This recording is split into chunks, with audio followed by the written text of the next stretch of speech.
A pleasure to be here with my co-writer, David Ferguson. My name is Carlos Moreira. I am the founder of a cybersecurity artificial intelligence company in Switzerland with the name WiseKey. I was, before that, the Chief Security Officer of the United Nations, so I am being all my career very much involved in securing the internet, protecting against hackers, and making the internet more friendly and more human, so humans can use the internet in a way that cannot put them at risk.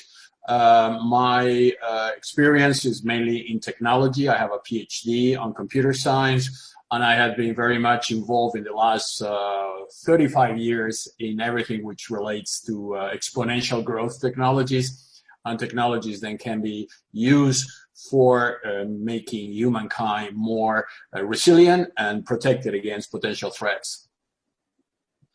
Hi, I'm David Ferguson. I'm the Executive Managing Director of M&A for Generational Equity. I'm also the co-chair of the Global M&A Council, which is headquartered in Beijing.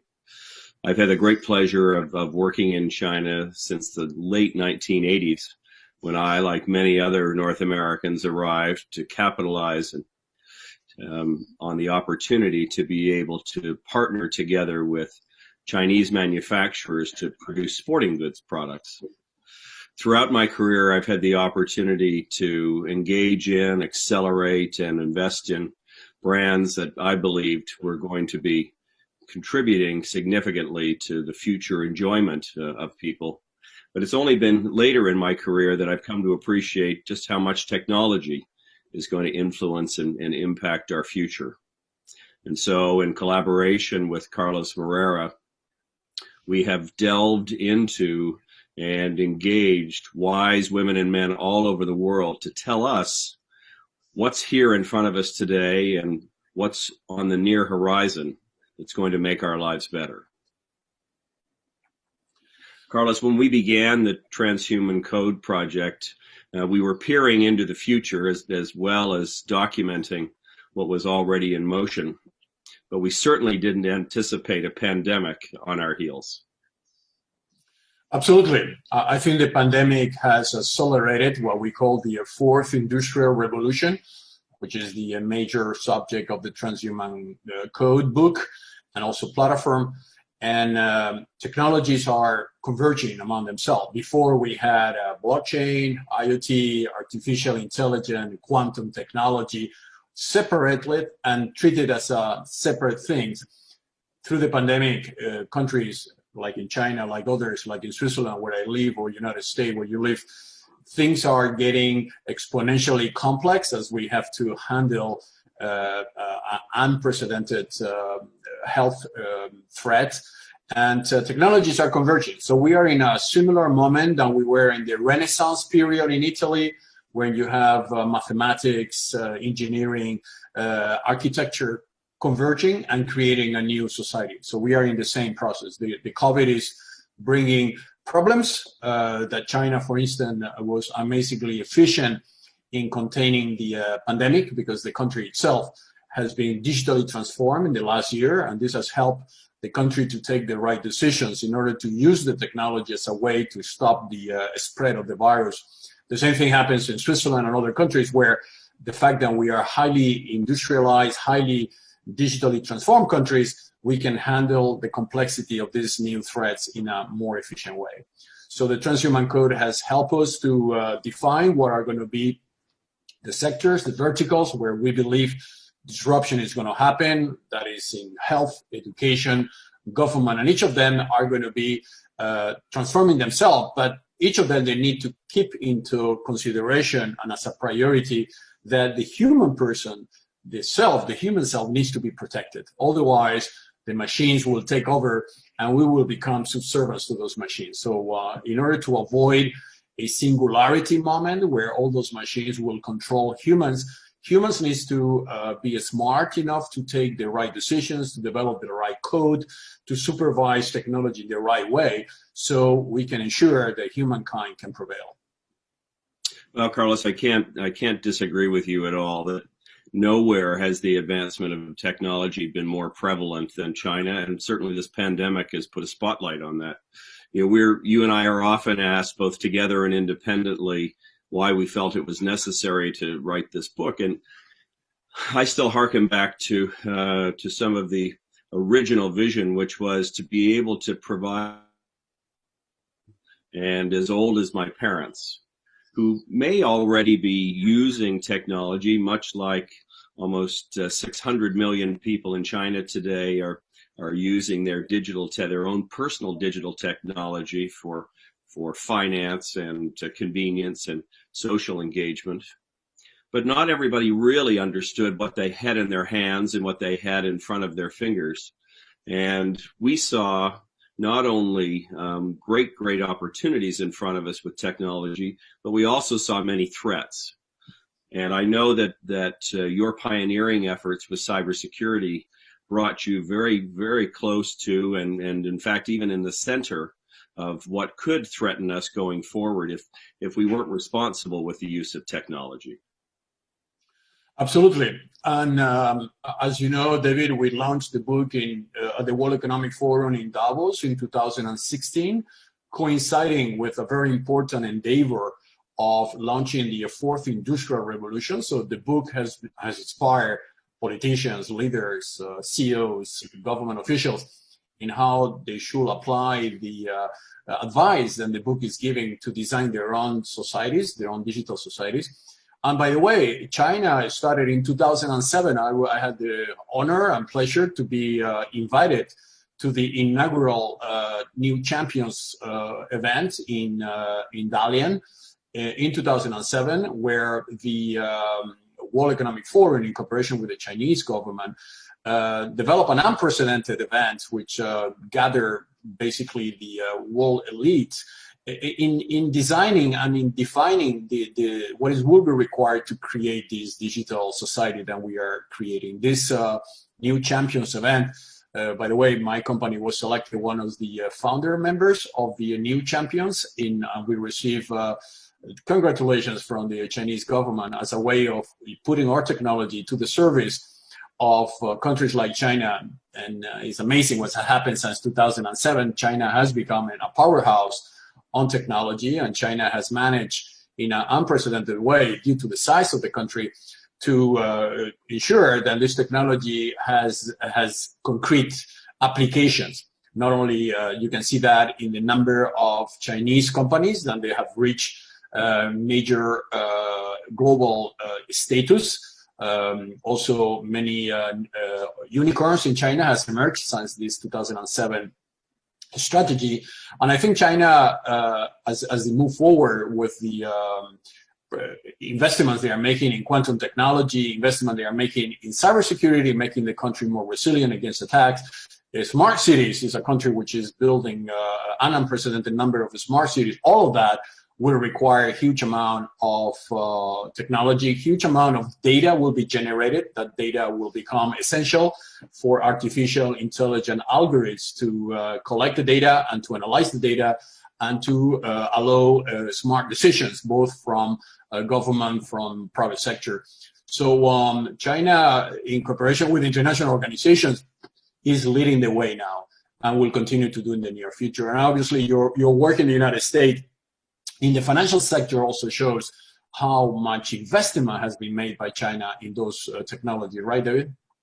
Yes, when I first arrived in China in 1986, expressly for the purpose of collaborating for manufacturing, but it really wasn't until a little bit later in my career when I began to work together with leading Chinese companies and American companies investing in each other's markets, that I was introduced to a faction that I didn't even know existed. And inspired by the World Economic Forum was the China Entrepreneurs Forum, who believed very early on that it was critical for those with exposure to and understanding and appreciation of the Western markets could actually come together and collaborate with one another and bring their organizations together to envision what China's future was going to be. I had been going to China when I was in the United Nations since the 80s. I remember still a very early development in China where things were totally different from what they are now. And I had been seeing the evolution of e-commerce when Jack Ma started Alibaba. Actually, I met him when he was still a very early entrepreneur working with the Chinese government. And it's amazing how much focus have been put in creating China what I call a internet platform. The internet is becoming platforms. The original idea of the internet and then consequently the World Wide Web that was invented in Geneva, by the way, at the CERN where I live. And I was very lucky to be part of that initial group of people in the UN at that time that worked in the genesis of the web. We realized at that time that this infrastructure one day will become platforms. And this is what happened now. You have the American platform with companies like Apple, Amazon, YouTube, and others creating this phenomenal $10 trillion economy platform. And then China managed in very short time to create their own platform with companies like Alibaba, Baidu, and Rem and many others. And they are creating the equivalent of the American platform. So that means that citizens of the world have now a possibility of moving from platform to platform. And that's the essential role I will call on the future of China innovation, is what I would say interoperability. So China needs to be able to interconnect other countries of the world to their platform and allow these other people, non-Chinese, to be able to benefit from the innovation in China through that interoperability. And that's what the Transhuman Code defines, is that the core technology is universal, but the applications of that core technology is individually, specifically targeted for the country that needs to be targeted. For instance, China has made phenomenal investment in Africa. Africa is becoming, due to the young population of Africa, is becoming the next internet country, right, in terms of the use of disruptive technology. And there's where Chinese entrepreneurs, Chinese investors, could also benefit by reading this book, because they will allow them to understand which are the target sectors on where that investment could become very fructiferous for them and of great interest in order to expand the innovation of China beyond the borders of China. Yes, and you know, they're really, you and I have talked often about the need for us as individuals and as well for organizations to self-govern. So we are still without a global governor of technology that tells us what to do and when to do it and how to do it. And so for those that are innovating, those that are conceiving and creating technology, for those that, like myself and our organization, that are helping to facilitate and enable its growth through investment, and most importantly for everyone that's using technology, it's important that we understand that technology can be used for good. And there's just some wonderful examples that we learned through our exercise. So, you know, we learned of organizations that are financing and innovating, but that require, regardless of the commercial application of a technology, that in fact a portion of the company's efforts have to be focused on doing more good. And what I'm particularly enthusiastic and excited about is the ability to advance social equality, and not just in developing countries, but here in the Western market as well. And we've seen this, haven't we, through as a result of the pandemic. We've seen such tremendous advancements in education, tremendous advancements in healthcare, naturally in communication. So the medium that we're using here today, bringing us all together from Beijing, Geneva to New York, as effortlessly as if we were all together in the same room.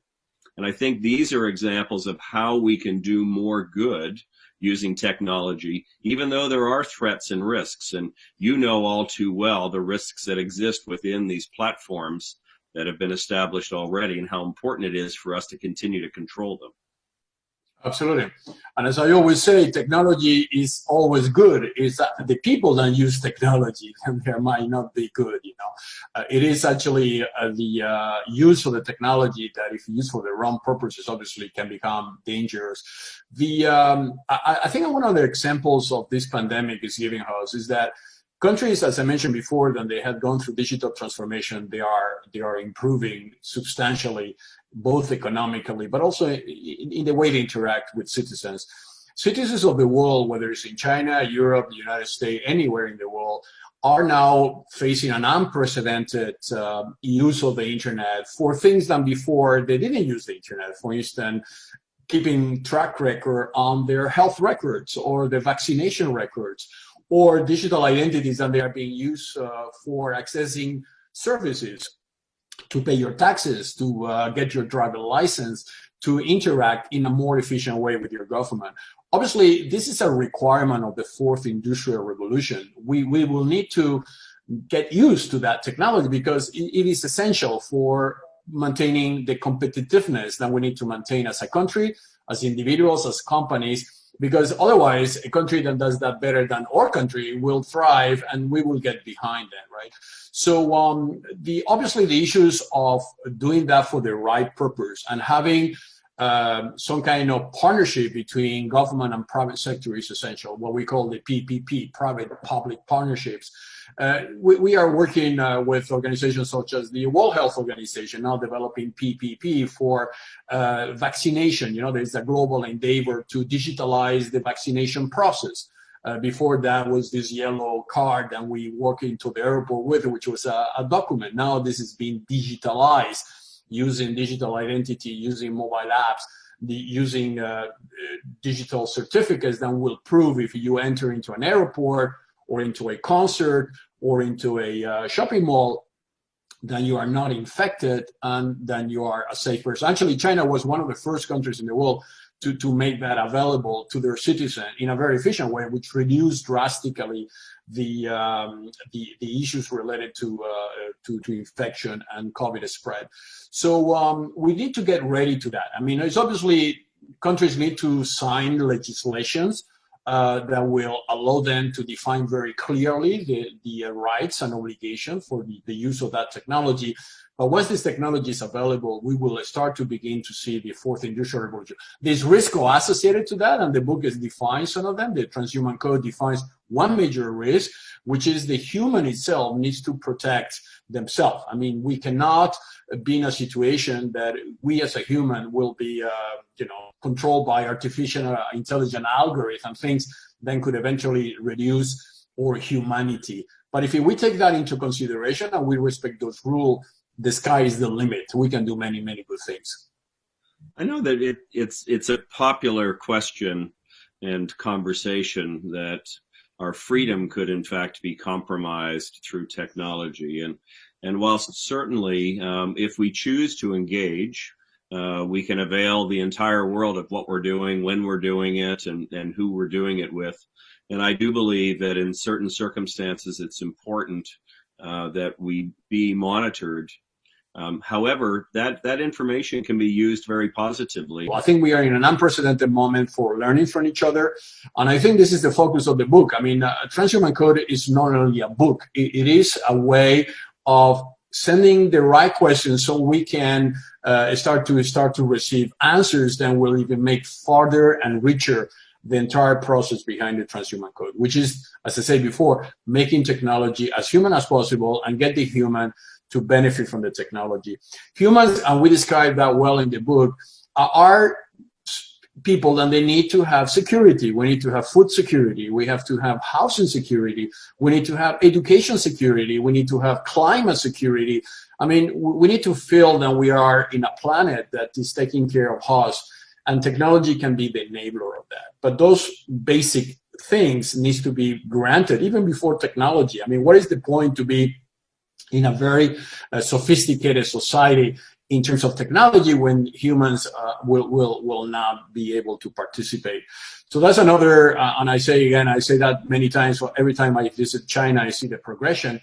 I see the country moving millions of people out of poverty in the last year. This is an unprecedented move by the government to help the economy to flourish to the point that they can reinvest in poor people. And this is a message for the rest of the world. You know, poverty is one of the sustainable development goals of the United Nations, the eradication of poverty. And examples on how we use technology to move people out of poverty is an essential item also described in the Transhuman Code, as you know. Well, the control of the world's population is not a new concept, and so for as long as time itself, people's ability to be able to advance and engage and lead has in large part been a result of how information was made available to them, how opportunities were introduced to them, and we've really flattened that boundary completely now. Through digital communications. So such a small percentage of the world today doesn't have access to information that's being so widely, openly distributed across the internet. But, you know, when I think about, how this book can be most effective, and you're right, we asked almost as many questions as we provided answers to in the book, and that was quite intentional. Our objective really was to create a conversation starter. And in fact, that's how the book began, right? So if we go back 4 years ago now to when the idea was conceived, and in theory and in modern nomenclature, we would say that we workshopped it at Davos, but we were really gathering insight from business leaders, political leaders, religious leaders, academic leaders, about how they believed that technology not only was going to affect us, but how we could affect technology. And so the result was the creation of a handbook for all. I talked earlier about the importance of being able to provide guidance and direction to my young children and to my elderly parents, but also to provide inspiration and motivation to those who would benefit from participating together with us by way of the book in conversations with those influencers. And, you know, nowhere have I seen more significant advancement and at such a meteoric pace for technology than in China. And again, the evolution from low-cost manufacturer to now innovator and creator of proprietary technologies, or the creation of global brands that in fact are even influencing the development of brands in Europe and North America. And I don't see this slowing down at all in the future, Carlos. Totally. And it will accelerate, I would say. 2030 will be the year of singularity. So that means the year where computers will be smarter than one person. So one computer will be smarter than one person. The human brain capability will be matched by a computer. And 2040 will be the year where the entire human brains of the entire world population will be matched by one computer. So we are in a situation where soon, very soon, machines will be smarter than we are. And that means that will change things, because AI will take decisions and they are not human decisions. Those are decisions based on AI logic, which is compiled by data. And we will be in a situation where we will have to compete against those super intelligent devices. So human needs to redesign themselves. I mean, we obviously have a future role to play, and it has to be the human role. But we have to take into consideration that technology is reaching the maturity where we can be enhanced, where we can live longer, much longer, to the point that in some cases people are thinking we could be eternal. And we are not ready for that. I mean, humans are still an animal species, that has evolved over the last 200 million years. And we are not prepared to this disruption that is coming. So that's why I think we have to be very careful to give the entire power of the technology to companies, because companies want to make money. Companies are not necessarily moral entities. They are financial, profit-oriented entities. And giving too much power to companies, as has happened in some cases, it could be detrimental for the continuation of that human species that we just described here. So that's why government intervention is important. And government needs to be in a situation where they can judge what these companies are doing. I mean, they need to have a droit de regard, as you say in French. You know, they have to be able to monitor very closely how this technology is being used, what is inside the coding of that technology. Is that biased? It's not biased. So regulatory aspects are essential to avoid this to become chaotic. I mean, it's not yet guaranteed that the next 10 years in technology are going to be easy years. I mean, as I said before, you have now a concentration of wealth on those platforms, which is unprecedented. You have trillions of dollars being accumulated as a wealth. The richest people in the world, they are now technology CEOs. The largest company in the world, they are now technology companies. And without a very clear vision by government, both in China and anywhere in the world, this could get disrupted to the point of no control. So this is another area where the Transhuman Code always put some kind of warnings. I mean, it's like a car. You can have an acceleration pad. It's great. You can accelerate, but you have to have a brake as well. Otherwise, you crash. So in the technology strategy for any country, you need to put the brake, and the brake is through the government intervention. I know that many technology companies don't like government intervention because their motto is to make money. But without government intervention and supervision, things can get, as I mentioned before, out of control. And I think China, despite what international perception could have, I think the latest move on ensuring that the companies, including their own companies, are acting in good faith and with a good reason is actually a very strong message for the rest of the world.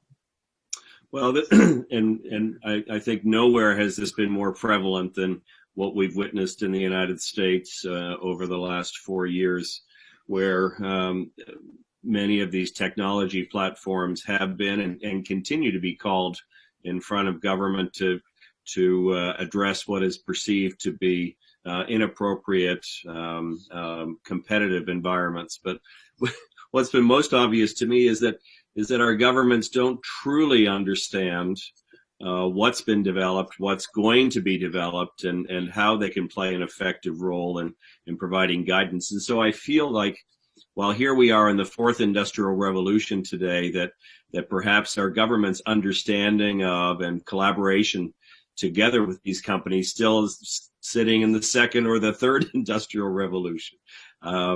We know, and for that very reason, you know, we've begun to write again about the importance of governments, individuals, and organizations collaborating in decision making for the future of our lives with technology. Carlos, how long is it going to take us, do you think, and what could the fallout be for if we don't align ourselves effectively with government to effect more control? So we're in a breaking point, I would say, you know, because as I say, the acceleration on the convergence is phenomenal. We are now what we call an exponential process. So things are getting exponentially evolving exponentially in all the directions. So telephones are getting more powerful, computers are getting more powerful, quantum technology is accelerating the power, IoT devices are getting connected to the point 1 trillion devices are going to be connected on the internet by the year 2030. Petabytes of data are generated every microsecond now in the society. We have never had so much data. More data we have, more predictability we can achieve through AI as we can analyze that data.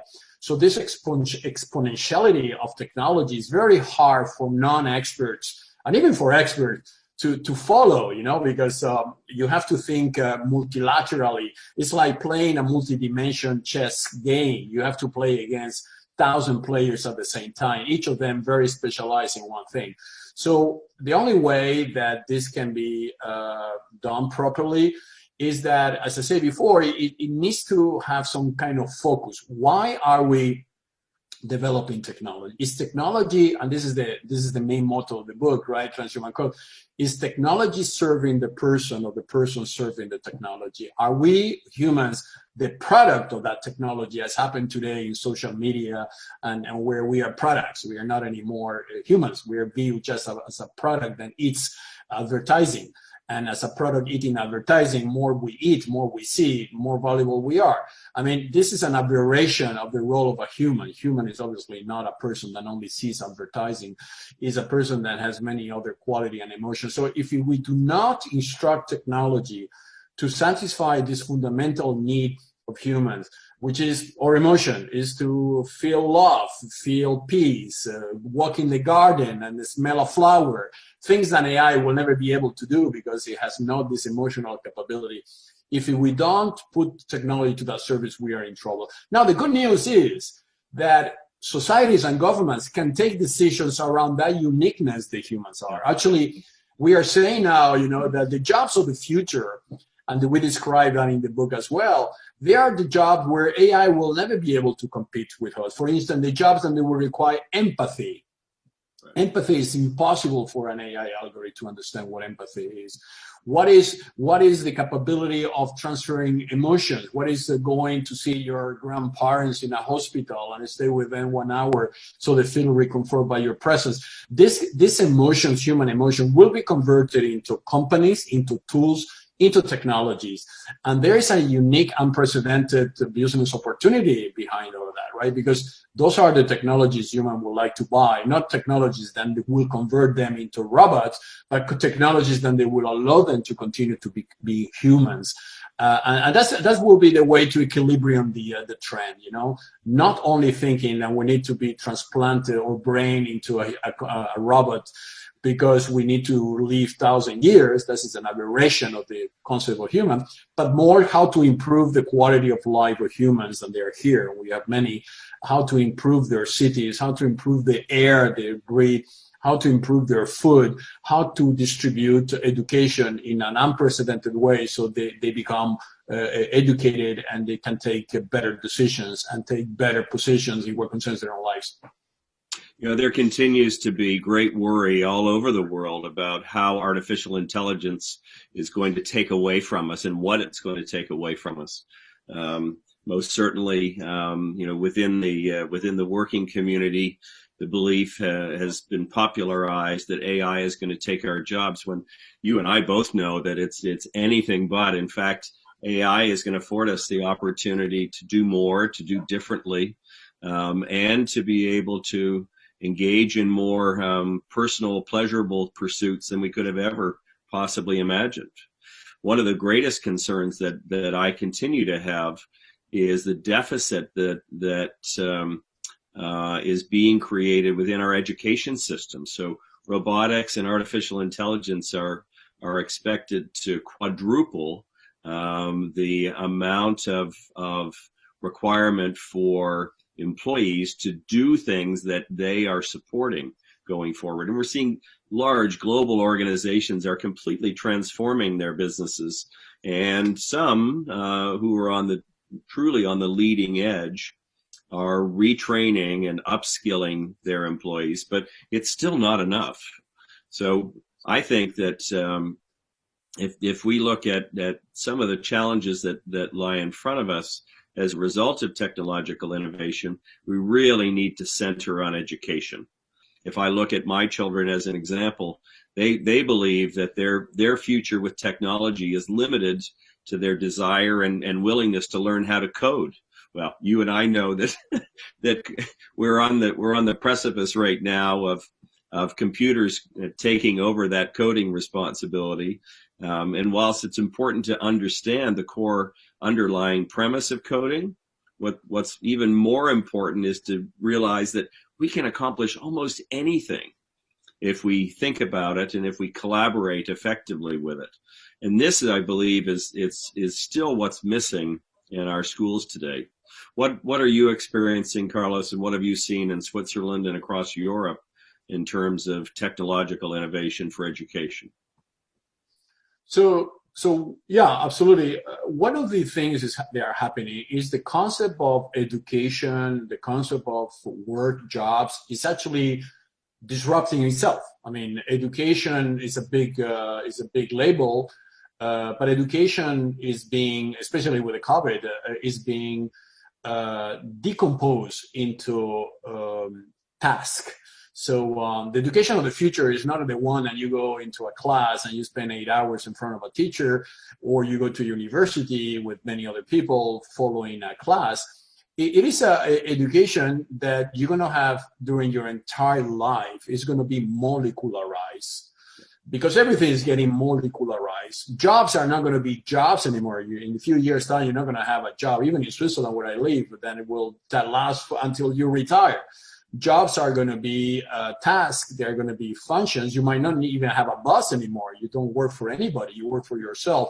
You are your own company, and you will be learning and getting education as you need in order to be yourself able to sell your uniqueness, your tasks, your specializations over the internet. So jobs are becoming tasks, educations are becoming tasks, and those tasks are made available to you and from you to the rest of the market if you sell those knowledge in a molecularized way. You will get paid by the internet, maybe per hour, per lesson, per activity, as a lawyer does, when sells legal services by charging you 1 legal hour fee, right? So this model of digitalization is very applicable to work.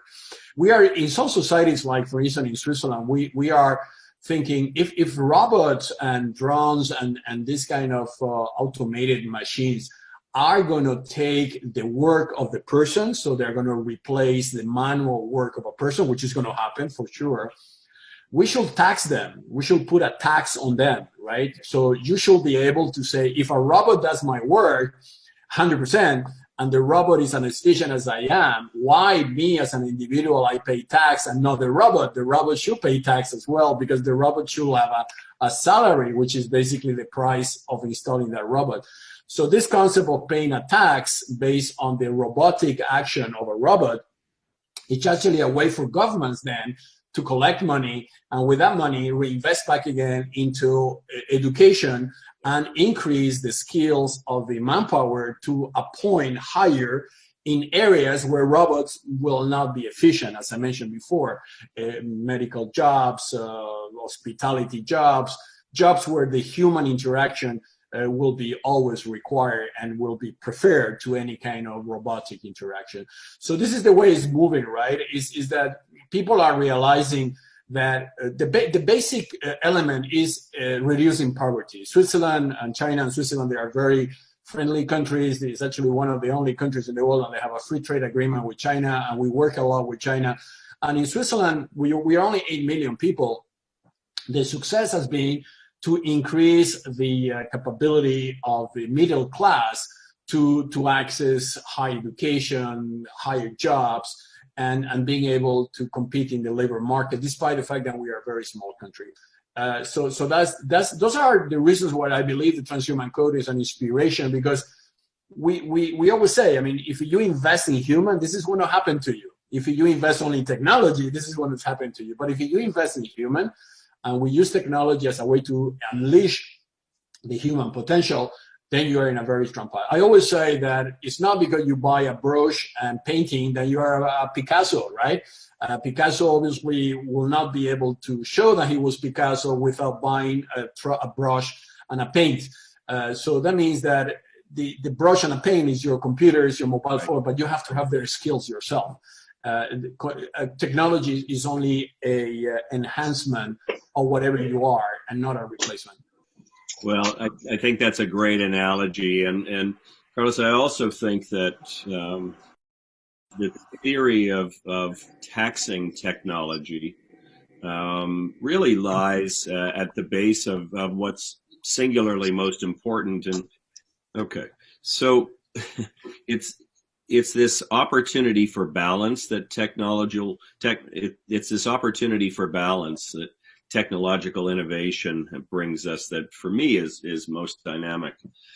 So just think about, Carlos, you referenced earlier what I call the gig economy. So this is individuals choosing what work to do, where to do it, when to do it, who to do it with, how much to get compensated for it. That in and of itself is changing the relationship between the employer and the employee. It's creating more balance, more equality. The relationship between the student and the educational institution. it wasn't that long ago, maybe even just 10 or 12 months ago, where the educational institution was completely in charge of what the student got and how it was delivered to them. Look at how we flattened that boundary. And I think we were already advancing in that direction. We were beginning to see how the relationship between an educational institution and a student could exist for life, not just a 2 or 4 or 6 year term. And the pandemic, I believe, has drawn attention to the fact that students can learn outside of the 4 walls of an institutional building. They can learn from anywhere, from anyone, at any time. And so the universities, the schools are going to have to adjust and adapt to that. And so I think we're going to see more democratization in corporations. We're going to see more democratization within educational institutions. It's also changing how we communicate with one another. We're no longer beholden to physically visiting with someone in order to advance our causes. And you and I have been literally traveling around the world our entire work lives expressly for the purpose of being able to experience the culture and the organizations and the people that many of these corporations comprise. But look at how we've been able to do that. Look at what we've accomplished. Look at the individuals that we've had an opportunity to engage with through vehicles such as Zoom. So I truly am really, really enthusiastic about the establishment of better balance and less power being affected. It does, however, put more focus and pressure, I think, on governmental institutions to be able to protect us and create an environment in which we can do that responsibly. But my gosh, we're already seeing such a dramatic enhancement to life experience, not only here in the West, but I know across developing countries as well. Absolutely. I believe that we are, as I mentioned before, in a kind of very interesting stage now, because this liberalization of communication means, or Zoom, or being able to work from home, as we are doing in many countries, or being able to interact anywhere in the world immediately, has been an amazing, exponentially interesting way to interact with everybody. The downside of that is that we have lost the feeling, the concept of trust. We don't know anymore where and whom and how to trust. Shall we trust the newspaper? Shall we trust the TV channel? So shall we trust the social media that we are connecting and getting data? Humans form opinion in what they see, what they read, what they hear, right? On those bases, you form your own opinion. But if it's exactly the same thing like AI does, AI collects data, and based on the data they collect, they can take decisions and provide prognostic. But if that data is fake, if that data has been inserted into the bloodstream on the internet with intention to create fake news or news that they are just destroying the veracity of things, that obviously has huge consequences. I mean, you see what has happened. Illicit trade has become phenomenal, prosperous. Now we are able to counterfeit COVID tests. We are able to counterfeit vaccination. We are able to counterfeit products, everything, medical products. So the globalization of the internet has a downside, which is exactly the fact that we don't know where to go in order to define trust. And I think this is a role that government should play, because governments are custodians of the citizens, right? In what concerns them. And that is something that I think China does pretty well, to be honest, because they are able to filter whatever is fake into the country, and they have their own culture and their own ways of processing data internally. Other countries have been less successful in doing that, because they are, subject to many other forces that prevent them to do what China has done. But I think this is something we need to take care in the future, as this fake news phenomenon has generated a lot of uncertainty. In some cases, has created, look what happened in the United States during the elections, has created terrible outcomes, and it could even go even farther if we don't put the right brakes, as I mentioned before. It's all about acceleration and brake. As you move into technology, as you get the wow effect of technology, then you start to realize that there is the dark side of it, and you need to contemplate that. And again, the Transhuman Code help us to understand by saying, is that good for human? I think this is the main question that you should ask every time, every day, in every meeting, in every design session, in every coding session. Is that good for human? Are we enhancing unleashing the human capabilities, or are we converting human into a slave to technology? If you'll allow me to answer that question, I believe yes. I'm inspired by the inspiration that technologists and technology applicators are creating. I'm seeing this in the next generation of innovators, and I'm seeing that in North America. I'm seeing that in Europe. I'm certainly seeing that in China.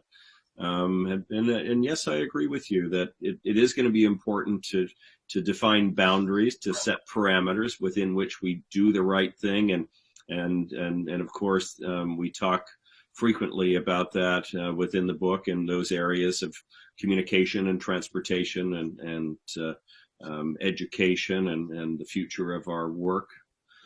But I do believe that, and I'm often referred to as an optimistic pessimist.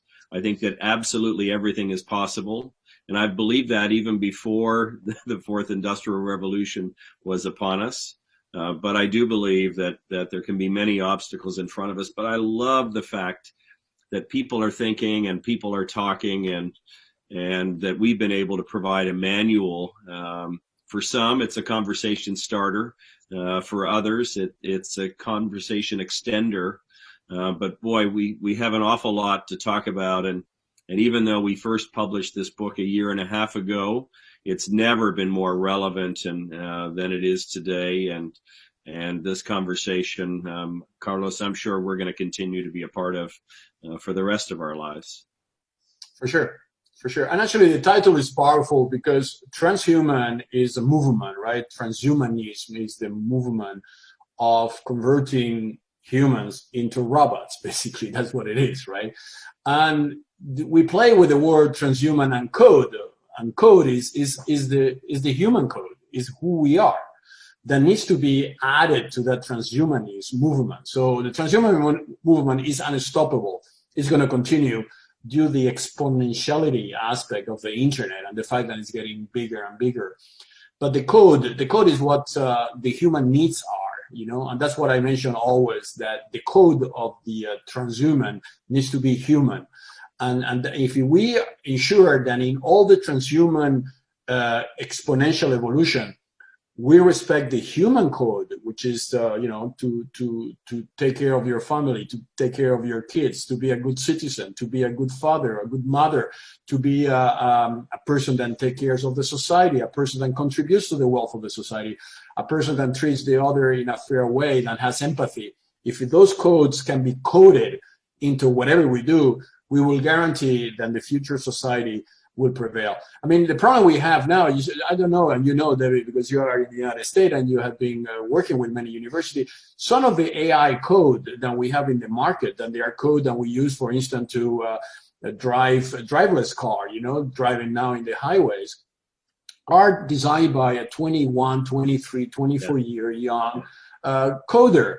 And actually, the entire AI coding of the world is maybe generated by something like 20,000 coders. So that we have 20,000 people, average age is between 20 and 30, then they are defining the algorithm the entire world is going to use to do things as important as driving a car, analyzing your data, taking care of your medical records, taking care of the way those machines are going to treat you in the hospital.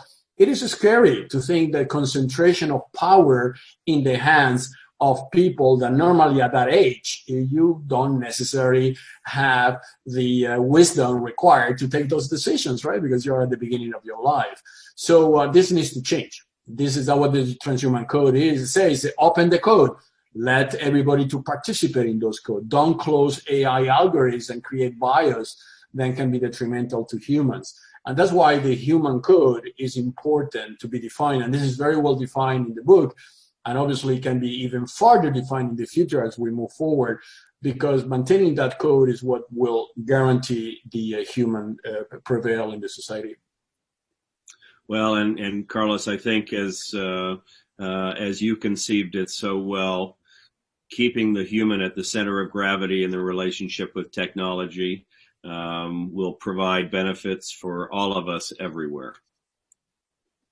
The Transhuman Code began as a conversation, actually, between Carlos and Moreira and myself, and found its way onto the stage at the World Economic Forum 4 years ago, when we thought it was the interesting premise to begin a dialogue with some others that were gathered there at the forum.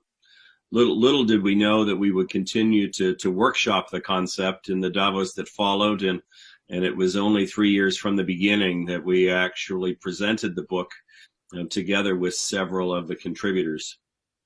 The opportunity to be able to collaborate with wise women and men from all over the world and not only have a dialogue, but really begin a conversation that continues through to this day. And so as we release the Transhuman Code here with CITIC in China, I want you all to know that you will be the beneficiaries not only of the conversations to date, but you're also going to have the opportunity to be a part of the conversation going forward.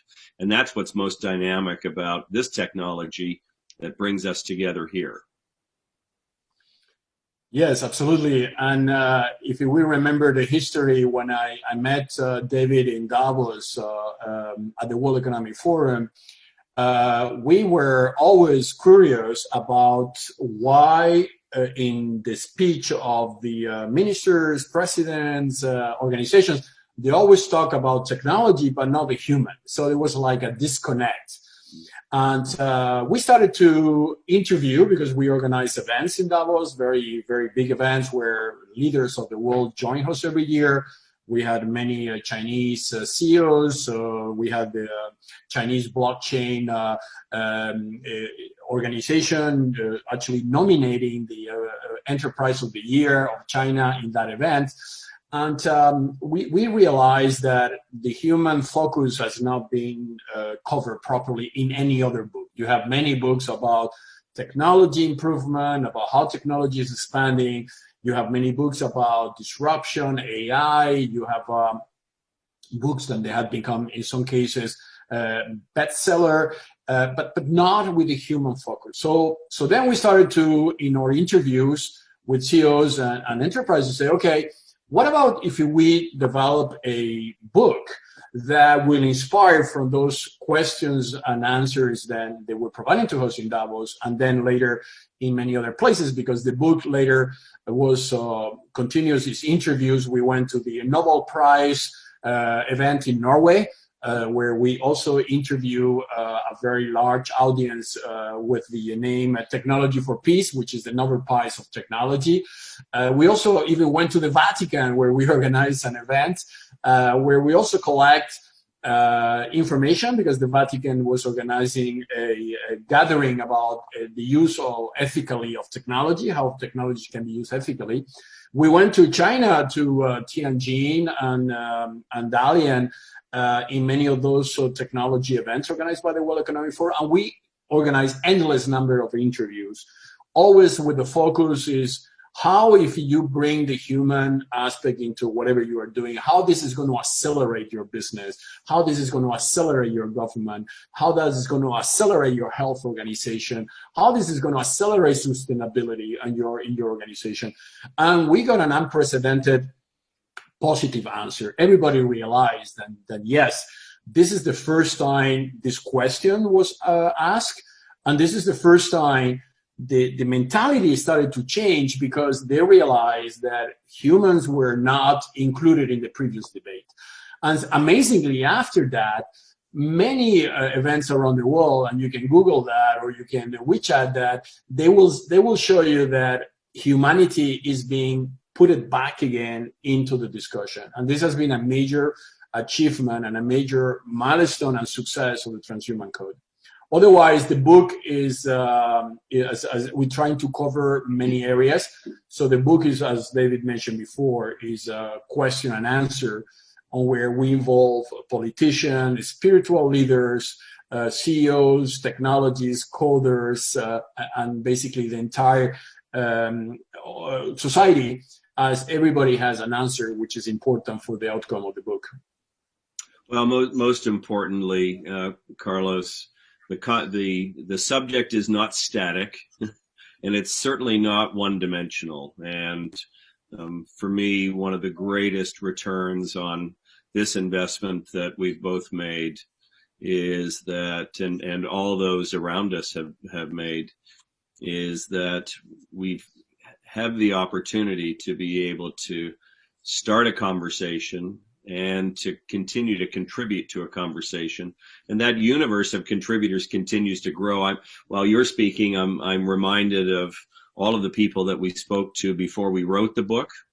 But just think of the thousands that we've actually engaged with since we finished writing the book, and which will now come to be represented in the initiatives that we're undertaking together with CITIC here in China.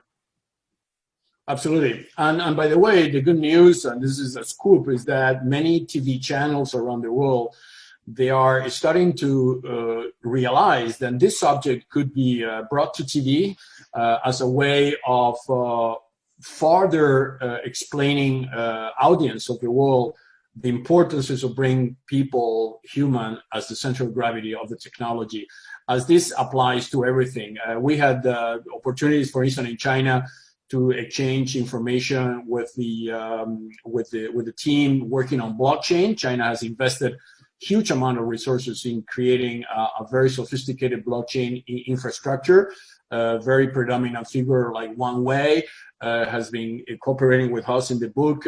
We also had the opportunity to interview many Chinese CEOs.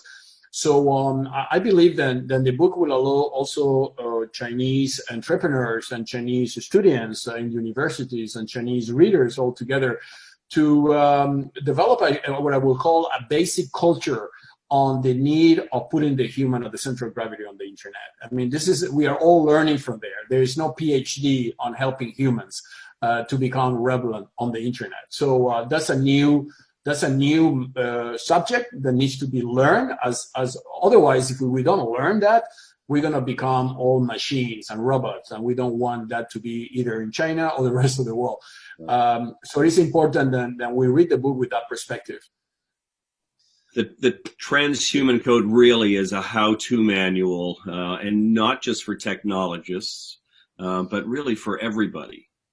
And so I think we very clearly define the evolution of technology, where we are today, things that are happening that whilst they may be in use by some in some locations, but not clearly visible to everyone. But I think most importantly, it can serve as a guide and an inspiration for those that aspire to do more and to contribute more. For university students, I can't imagine a more important book to read. For those that are in the early stages, the middle or the late stages of their working career, I think it's important for everybody to understand that technology will afford them the opportunity to do so many things that they couldn't have imagined. And for those that are separated by space, geographically, the ability to be able to come together as one is right there in front of us. Absolutely. I would say if you are a father, a mother, and you want to talk to your kid about the future of the technology, you need to read the book.